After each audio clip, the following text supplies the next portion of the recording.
সুপ্রিয় শ্রোতা, পাঠ করছি নিমাই ভট্টাচার্যের জনপ্রিয় উপন্যাস মেম সাহেবের নবম পর্ব। দোলা বৌদি, তোমার চিঠি পেয়েছি। একবার নয়, অনেকবার পড়েছি। তুমি হয়তো আমার মনের খবর ঠিকই পেয়েছ, কিন্তু আমার মনে অনেক দুঃখ থাকলেও আক্ষেপ নেই, বেদনা থাকলেও ব্যর্থতার গ্লানি নেই। তার দীর্ঘ কারণ আজ বলবো না, হয়তো তুমিও বুঝবে না। আমার এই কাহিনী যখন লেখা শেষ হবে, সেদিন আশা করি সব কিছু দিনের আলোর মতো স্পষ্ট হবে। তবে হ্যাঁ, আজ এটুকু জেনে রাখো, আমি জীবনে যে প্রেম ভালোবাসার ঐশ্বর্য পেয়েছি তার তুলনা হয় না। হয়তো আরো অনেকে এই ঐশ্বর্য পেয়েছে, তাদের সঙ্গে আমার ঐশ্বর্যের কোনো তুলনা করার মাপকাঠি আমার জানা নেই, প্রয়োজনও নেই। তবে এটুকু নিশ্চয়ই জানি, আমি পরিপূর্ণ হয়েছি। আর জানি আমার এই ঐশ্বর্যের সঙ্গে পৃথিবীর কোনো ধনীর কোনো ঐশ্বর্যের তুলনা হয় না। ধনী একদিন সমস্ত কিছু হারিয়ে দরিদ্র ভিখারি হতে পারে, সে ঐশ্বর্যের হস্তান্তর হতে পারে, অপব্যয় অপব্যবহার হতে পারে। কিন্তু আমার প্রাণ মনের এই অতুলনীয় সম্পদ কোনো দিন হারাবে না, হারাতে পারে না। যতদিন আমি পৃথিবীতে থাকব, ততদিন ওই ঘন কালো টানা টানা গভীর দুটি চোখ আমার জীবন আকাশে ধ্রুব তারার মতো উজ্জ্বল ভাস্কর হয়ে থাকবে। এই পৃথিবীর পঞ্চভূতের মাটিতে একদিন আমি মিশে যাব, আমার সমস্ত খেলা একদিন স্তব্ধ হয়ে যাবে, সবার কাছে থেকে আমি চিরতরে হারিয়ে যাব। কিন্তু আমার মেম সাহেব কোনো দিন হারিয়ে যাবে না। আমার এই চিঠিগুলি যতদিন থাকবে, মেম সাহেবও ততদিন থাকবে। তারপর সে রইবে তোমার ও আরো অনেক অনেকের স্মৃতিতে। তারপরও ভারতবর্ষের অনেক শহরে নগরে গ্রামে গেলে মেম সাহেবের স্মৃতির স্পর্শ পাওয়া যাবে। উত্তরবঙ্গের বনানীতে, বোম্বাইয়ের সমুদ্র সৈকতে, বরফে ঢাকা গুলমার্গের আশেপাশে নিস্তব্ধ রাতে কান পাতলে হয়তো মেম সাহেবের গান আরো অনেক দিন শোনা যাবে। দোলা বৌদি, তোমাকে আমি বোঝাতে পারবো না, লিখতে পারবো না আমার মেম সাহেবের সব কিছু, জানাতে পারবো না আমার মনের ভাব ভাষা অনুভূতি। পৃথিবীর কত দেশ দেশান্তর ঘুরেছি, কত অসংখ্য উৎসবে কত অগণিত মেয়েকে দেখেছি, তাদের অনেককে কাছে পেয়েছি, নিবিড় করে দেখেছি, কতজনকে ভালো লেগেছে। কিন্তু এই একজনকেও পেলাম না যে আমার কাছে আমার মেম সাহেবের স্মৃতিকে ম্লান করে দিতে পারে। তুমি তো জানো, আমি বাজ বিচার না করেই সবার সঙ্গে মেলামেশা করি, সমাজ সংসারের নিয়ম কানুনের তোয়াক্কা না করেই মিশেছি অনেক মেয়ের সঙ্গে। রক্ত করবীর মতো তাঁদের অনেকেই আমার দৃষ্টি আকর্ষণ করেছেন। অনেকের রূপ যৌবন লাবণ্য আমাকে মুগ্ধ করেছে, শিক্ষা দীক্ষা আদর্শ ভালো লেগেছে। কিন্তু মুহূর্তের জন্য আমার প্রাণের মন্দিরে নতুন বিগ্রহ প্রতিষ্ঠার স্বপ্ন দেখিনি। হেসেছি, খেলেছি, ঘুরেছি অনেক মেয়ের সঙ্গে। আমার এই হাসি খেলা নিয়ে তুমি হয়তো অনেকের কাছে অনেক কাহিনী শুনবে।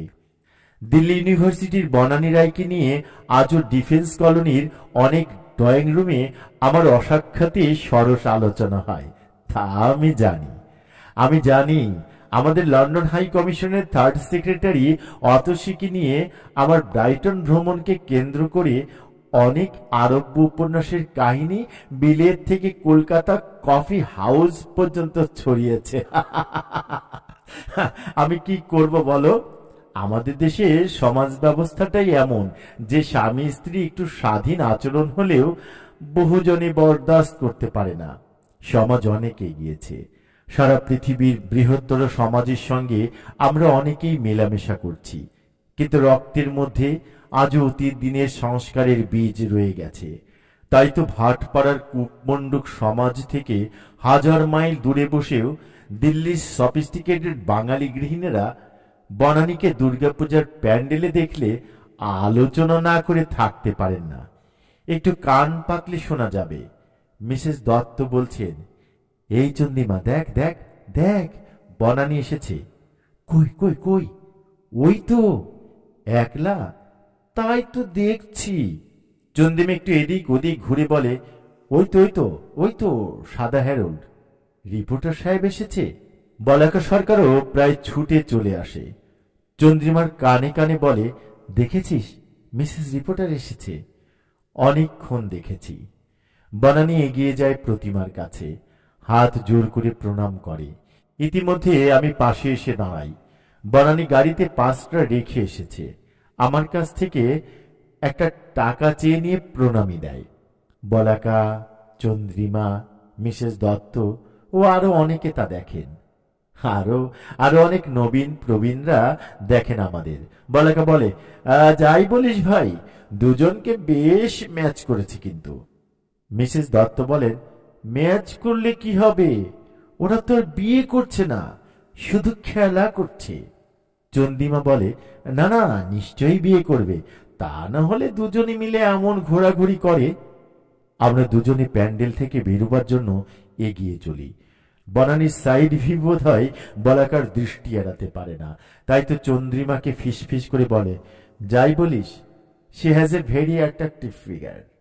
বনানীর প্রশংসায় মিসেস দত্ত মুহূর্তের জন্য নিজের ফিগার সম্পর্কে সচেতন হয়ে পড়েন। শাড়ির আঁচলটা আরেকটু বেশি নিবিড় করে জড়িয়ে নেন। মনে মনে বোধ হয় একটু ঈর্ষাও দেখা দেয়। তাই তো বনানীকে ছোট করার জন্য আমাকে একটু বেশি মর্যাদা দেন। বলেন, রিপোর্টারও তো কম হ্যান্ডসাম নয় রে। দূরে এক পুরন বন্ধুকে দেখে বনানী নজর না করেই ডান দিকের দিকে ঘুরতে গিয়ে এক ভদ্রলোককে প্রায় ধাক্কা দিতে গিয়েছিল। আমি ওর হাতটা চট করে টেনে নিলাম। বনানী শুধু বলল, থ্যাঙ্কস। সানগ্লাসের মধ্যে দিয়ে দৃষ্টিটা একটু ওই কোণার দিকে নিতেই বেশ বুঝতে পারলাম বনানীর হাতটা ধরার জন্য অনেকের হার্ট অ্যাটাক হতে হতে হয়নি। আমি এসব জানি। কি করি বলো, সবার সঙ্গে আমি মিশতে পারি না, কিন্তু যাদের সঙ্গে মেলামেশা করি তাদের সবার সঙ্গেই এমনই সহজ সরল স্বাভাবিকভাবে মিশে থাকি। বনানী, অতসী, আরো অনেকেই একথা জানে। মেম সাহেব তো জানে। এই যে অতসী, যারা জানেন না তারা কত কি কল্পনা করেন আমাদের দুজনকে নিয়ে। তুমি কি অতসীর কথা শুনেছ? ওই যে জাস্টিস রায়ের একমাত্র কন্যা, সে কথা নিশ্চয়ই জানো। তারপর ওর মা হচ্ছেন অভারতীয়, আইরিশ মহিলা। সুতরাং সংস্কারের বালাই নেই, নেই অর্থের অভাব। লেখাপড়া শিখেছে পাবলিক স্কুলে, পরে বিএ পাশ করেছে অক্সফোর্ড থেকে, এখন তো ফরেন সার্ভিসে। অতসী যখন অক্সফোর্ডে পড়ে তখনই আমার সঙ্গে ওর প্রথম পরিচয়। তার পরের বছর ও যখন দেশে ফেরে তখন আমিও ইউরোপে ঘুরে দেশে ফিরছি। একই প্লেনে দুজন লন্ডন থেকে রওনা হই। পথে 2 দিন বেইরুটে ছিলাম। সেই 2টি দিন আমরা প্রাণ ভরে আড্ডা দিয়েছি। দিনের বেলায় বিচে বসে, সন্ধ্যার পর সেন্ট জর্জ হোটেলের বার বা লাউঞ্জে বসে একটু আধটু ফ্রেঞ্চ ওয়াইন খেতে খেতে গল্প করেছি। দিল্লি রওনা হওয়ার ঠিক আগের দিন গভীর রাত্রি অতসীর মাথায় ভূত চাপল। বলল, চলুন নাইট ক্লাব ঘুরে আসি। এত রাত্রি? হোয়াটস রং ইন দ্যাট? কাল সকালে তো আবার রওনা হতে হবে, তাই আর কি। নাইট ক্লাবগুলো তো গভর্নমেন্ট অফ ইন্ডিয়ান অফিস নয় যে 10টা 5টায় খোলা থাকবে। নাইট ক্লাব তো রাত্রেই খোলা থাকে মিস্টার। অতসী আর একটি মুহূর্ত নষ্ট করতে রাজি নয়। বলে, come on, finish your glass. চোখের নিমিষে বাকি শ্যাম্পেনটুকু গলা দিয়ে ঢেলে দিল অন্তরের অজানা গহ্বরে। ইচ্ছা ছিল না, কিন্তু বাধ্য হয়েই আমিও শেষ করে উঠলাম। চলে গেলাম ব্ল্যাক এলিফ্যান্ট। পালামি মেম সাহেব এসেছিল আমাদের রিসিভ করতে। অতসী ওকে কি বলেছিল জানো? বলেছিল, 20th সেঞ্চুরির একজন জার্নালিস্ট যে এত কনজারভেটিভ হয় তা আমি ভাবতে পারিনি। মেম সাহেব একটু হাসতে হাসতে জিজ্ঞাসা করলো, কেন, কি হয়েছিল? মাই গড, কি হয়নি তাই জিজ্ঞাসা করো। অতসী রায়ের ইনভিটেশনে নাইট ক্লাবে যেতে চায় না। মেম সাহেব হাসতে হাসতেই একবার আমাকে দেখে নেয়। অতসী বলে, তুমি আর হাসবে না, যে অতসী রায়ের সঙ্গে লন্ডনের ছোকরা ব্যারিস্টাররা এক কাপ কফি খেতে পেলে ধন্য হয়, সেই আমার সঙ্গে বেইরুটের ব্ল্যাক এলিফ্যান্ট রোডে শ্যাম্পেন খেতে দ্বিধা করে তোমার এই অপদার্থ প্রসপেক্টিভ গার্ডিয়ান। মেম সাহেব বাঁকা চোখে এক ঝলক আমাকে দেখে নিয়ে বলে, I am sorry Atasi, I plead guilty. মেম সাহেবের গাল টিপে দিয়ে অতসী বলে, অত ভালোবাসা ভালো না, ছোকরাটার মাথাটা খেলে। যাই হোক, সেবার ঢাকা থেকে লন্ডন যাবার পথে প্রথমে কলকাতা, পরে দিল্লি এলো। কলকাতা থেকে সে যে মেম সাহেবকে নিয়ে এসেছে তা জানতাম না। দিল্লি আসার খবরটাও আগে পাঠায়নি। হঠাৎ একদিন সকালবেলায় অতসীর টেলিফোন পেয়ে চমকে গেলাম। কি আশ্চর্য, আসার আগে একটা খবর দিলে না। অতসী দুঃখ প্রকাশ করে ক্ষমা চায়।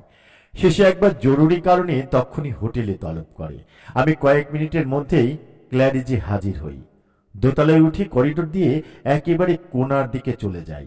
দরজায় নক করি, কোনো জবাব পেলাম না। আবার নক করলাম, এবার উত্তর পাই, জাস্ট এ মিনিট। 2-1 মিনিটের মধ্যেই অতসী দরজা খুলে অভ্যর্থনা করে, আদর করে ভিতরে নিয়ে যায়। কি ব্যাপার, এবার যে একটা খবরও দিলে না? Believe me, it all happened suddenly. তাছাড়া কলকাতা থেকে বুকিং করতে বড্ড ঝামেলা পোহাতে হলো। কদিন কলকাতায় ছিলে? 3 দিন। ডিড ইউ মিট মেম সাহেব? মাই গড, মেম সাহেব ছাড়া কি কোনো চিন্তা নেই আপনার মনে? নিশ্চয়ই আছে, তবে আফটার অল মেম সাহেব তো। হাত দিয়ে আমার মুখটা নিজের দিকে ঘুরিয়ে অতসী জানতে চাই, আমিও তাই? তুমি তো অন্য ক্যাটাগরির। অতসী কেমন যেন একটা অদ্ভুত দৃষ্টিতে আমার দিকে তাকায়, বলে, কেন, আমি কি আপনার মেম সাহেবের জায়গায়? আমি সোফা ছেড়ে উঠে দাঁড়াই, শুধু বলি, অতসী আমার অনেক কাজ আছে, এখন চলি, পরে দেখা হবে। অতসী সঙ্গে সঙ্গে উঠে দাঁড়ায়, 2 হাত দিয়ে আমার 2টো হাত চেপে ধরে বলে, না তা হবে না, আপনি এখন আমার কাছেই থাকবেন। আমি অবাক হয়ে যাই, ভেবে কুল কিনারা পাই না অতসীর এই বিচিত্র পরিবর্তনের কারণ। মুহূর্তের মধ্যে নারী চরিত্রের বিচিত্র ধারার নানা সম্ভাবনার কথা চিন্তা করে নিলাম। ভাবলাম, মনের টান না দেহের দাবি, বড়লোকের মেয়ের খামখেয়ালি নাকি। অতসীকে নিয়ে আমার অত শত চিন্তা করার প্রয়োজনীয়তা বোধ করলাম না। যা ইচ্ছে তাই হোক, আমি ফালতু ঝামেলায় জড়িয়ে না পড়লেই হলো। আরো একটু চিন্তা করি, ডিপ্লোম্যাট হয়ে ডিপ্লোমেসি করছো না তো? আমি বললাম, অতসী, ঘোড়ার গাড়ির একটা কোচোয়ানের হাতে ইম্পালা দিয়ে খেলা করতে তোমার ভয় হচ্ছে না? ওসব হেয়ালি ছাড়ুন, I am feeling lonely. Would you give me company or not? What not have better company? আমার খুশি, কিন্তু আমার তো খুশি না হতে পারে। এক ঝলক অতসীকে দেখে নিলাম। 2 হাত দিয়ে অতসীর ডান হাতটা টেনে নিয়ে হ্যান্ডশেক করে বললাম, গুড বাই। আমি ঝড়ের বেগে ঘর থেকে বেরিয়ে করিডোর দিয়ে হন হন করে এগিয়ে যাচ্ছিলাম সিঁড়ির দিকে। হঠাৎ পেছন থেকে কানে ভেসে এলো, শোনো। থমকে দাঁড়ালাম, কিন্তু স্বপ্ন ভেঙে যাবার ভয়ে পেছনে ফিরলাম না। মনের ভুল। শোনো। আমার জীবন রাগিনীর সুরকারের ওই কণ্ঠস্বর দ্বিতীয়বার শোনার পর আমি নিজেকে সংযত রাখতে পারলাম না, পেছনে ফিরলাম। কি আশ্চর্য, মেম সাহেব! অতসীর ঘরের দরজার সামনে দাঁড়িয়ে মুচকে হাসতে হাসতে মেম সাহেব ডাক দিলে, এই শোনো। আমি প্রায় দৌড়ে গেলাম। মেম সাহেব আমাকে অভ্যর্থনা করার জন্য স্থির হয়ে দাঁড়িয়েই রইল। আমি অবাক বিস্ময়ে বললাম, তুমি? সেই শান্ত স্নিগ্ধ মিষ্টি গলায় মেম সাহেব বলল, কি করব বলো? অতসী জোর করে নিয়ে এলো। তুমি বেশ কল্পনা করতে পারছো তারপর ক্লারিজ হোটেলের ওই কোণার ঘরে কি কাণ্ড হলো। প্রথম আনন্দে ও কৃতজ্ঞতায় আমি অতসীকে জড়িয়ে ধরলাম। Tell me Atasi, what can I do for you? Atasi বলল, বেশি কিছু চাইব না, শুধু অনুরোধ করব আগামী 7 দিন এদিকে এসে 2টি যুবতীকে বিরক্ত করবেন না। প্রতিজ্ঞা করছি বিরক্ত করব না, তবে তোমাদের আনন্দ দেবার জন্য, সুখী করার জন্য নিশ্চয়ই আসব। মেম সাহেব টিপ্পনি কেটে বলল, অতসী, ওসব কল্পনা করিস না। পুরুষদের যদি অত সংযম থাকতো তাহলে পৃথিবীটা সত্যি পাল্টে যেত। আমি মেম সাহেবকে বলি, বিশ্বমিত্রের মতো কাজকর্ম নিয়ে আমি তো বেশ ধ্যানমগ্ন ছিলাম, কিন্তু তুমি মেনকা দেবী 1000 মাইল দূরে নাচতে এলে কেন? তারপরে ঘরে বসেই তিনজনে ব্রেকফাস্ট খাচ্ছিলাম। জানো, অতসীর সঙ্গে আমার কি বাজি হয়েছে? কি? অতসী বলে, না না, তেমন কিছু না। আমি বলি, থাক মেম সাহেব, এখন বলো না। অতসী ঘাবড়ে গেছে। অতসী কফির পেয়ালা নামিয়ে রেখে বলল, তাহলে আমিই বলি শুনুন। বাজি হয়েছিল যে আমি যদি আপনাকে ভোলাতে পারি তাহলে কাজল দিয়ে আমাকে একটা শাড়ি প্রেজেন্ট করবে, আর আমি আমি হেরে গেলে আমি কাজল দিকে একটা শাড়ি প্রেজেন্ট করব। এতক্ষণে বুঝলাম অতসী কেন আমার সঙ্গে অভিনয় করছিল। আমি বললাম, অতসী, তোমার কাজল দিকে তোমার শাড়ি কিনে দিতে হবে না। তুমি যে তোমার কাজল দিকে টেনে আনতে পেরেছো, সেজন্য তুমিই তো প্রথমে শাড়িটা পাবে। আমি দুজনকেই শাড়ি কিনে দিয়েছিলাম। দুজনেই খুশি হয়েছিল, আমিও খুশি হয়েছিলাম। একটা সপ্তাহ যেন স্বপ্নের মধ্যে দিয়ে কেটে গেল। অতসী আমাদের দুজনকে সত্যি ভালোবাসে। ও মেম সাহেবকে কাজল দি বলে কেন জানো? অতসী বলতো, মেম সাহেবের চোখ দুটিতে স্বয়ং ভগবান সযত্নে কাজল মাখিয়ে দিয়েছেন, সেজন্যই অতসী মেম সাহেবকে কাজল দি বলতো। ভারী চমৎকার নাম, তাই না? যাই হোক, এদের আমি ভালোবাসি, আমি এদের কল্যাণ কামনা করি, ওরাও আমার মঙ্গল কামনা করে। আমি ওদের প্রতি কৃতজ্ঞ। কিন্তু মেম সাহেবের স্মৃতিকে ম্লান করতে পারে না কেউ। পারবে কেন বলো? আমার ভবিষ্যতের জন্য মেম সাহেব যে মূলধন বিনিয়োগ করেছিল, তা কি কোনো তুলনা হয়? হয় না। তাছাড়া আরো একটা ব্যাপার আছে। আমার জীবনের সেই অমাবস্যার রাতে শুধু মেম সাহেবই এসেছিল আমার পাশে। প্রেম দিয়েছিল, ভালোবাসা দিয়েছিল, অভয় দিয়েছিল আমাকে। নিজের প্রাণের প্রদীপের মঙ্গল আলো দিয়ে আমাকে সেই তিমির রাত্রি থেকে প্রভাতের দ্বার দেশে এনে দিয়েছে আমার সেই মেম সাহেব। তাই তো তার সে স্মৃতিকে ম্লান করার ক্ষমতা শত সহস্র বনানী বা অতসী নেই। সেবার বাইরে থেকে ঘুরে আসার পর মেম সাহেব আমাকে বলল, তোমার কাজকর্ম সম্পর্কে নতুন কিছু ভাবনি? ভেবেছি বই কি। কি ভেবেছ? ভেবেছি যে কলকাতার মায়া কাটিয়ে একটু বাইরে চেষ্টা করব। তবে করছি না কেন? কিছু অসুবিধা আছে বলে। মেম সাহেব ছাড়ার পাত্রী নয়। তাছাড়া আমার জীবন সম্পর্কে উদাসীন থাকা আজ আর তার পক্ষে সম্ভব নয়। তাই তো একদিন অপ্রত্যাশিতভাবে মেম সাহেব আমার হাতে 200 টাকা গুজিয়ে দিয়ে বলল, একবার দিল্লি বা বোম্বে থেকে ঘুরে এসো, হয়তো কিছু একটা জুটেও যেতে পারে। প্রথমে টাকাটা নিতে বেশ সংকোচ বোধ হচ্ছিল, কিন্তু শেষ পর্যন্ত নিয়েছিলাম, কারণ আমি জানতাম আমার কল্যাণই ওর কল্যাণ।